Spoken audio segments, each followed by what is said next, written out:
ating panggatong. So, let's go na. Dadalhin natin, tapos babalik ulit tayo rito. Aray, mabigat-bigat. Ayun, mabigat.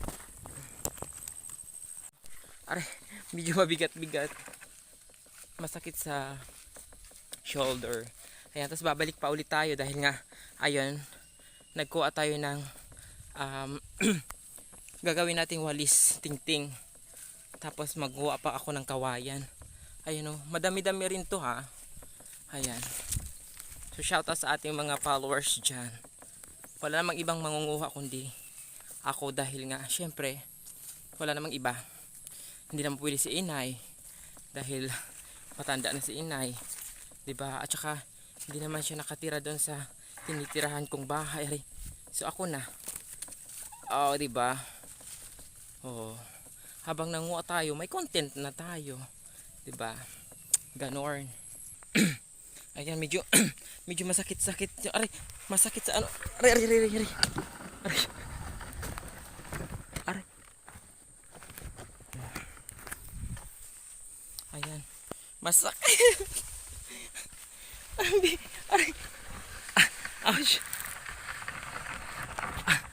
Ayan. Aray, ang sakit sa ano. Buti na lang hindi baha. Ayan. O diba?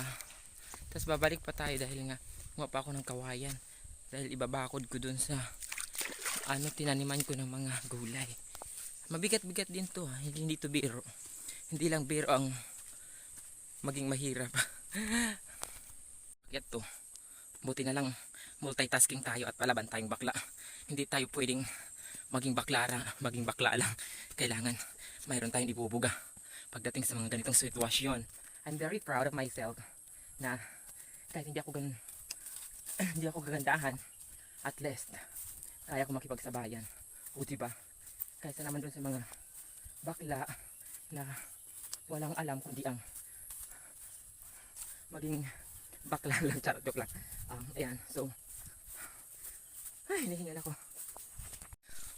ako guys. Ayan, I'm very proud of myself kahit na hindi pa ako nagiging successful sa life. At least kaya ko gawin ang mga trabahong hindi dapat. Tulad nito, yung bibihira lang mga bakla na gumagawa ng ganito, yung hindi maaarte, di ba? Hindi ko ikakahiya to dahil mahirap lang kami. Kaya laban lang hanggat nabubuhay.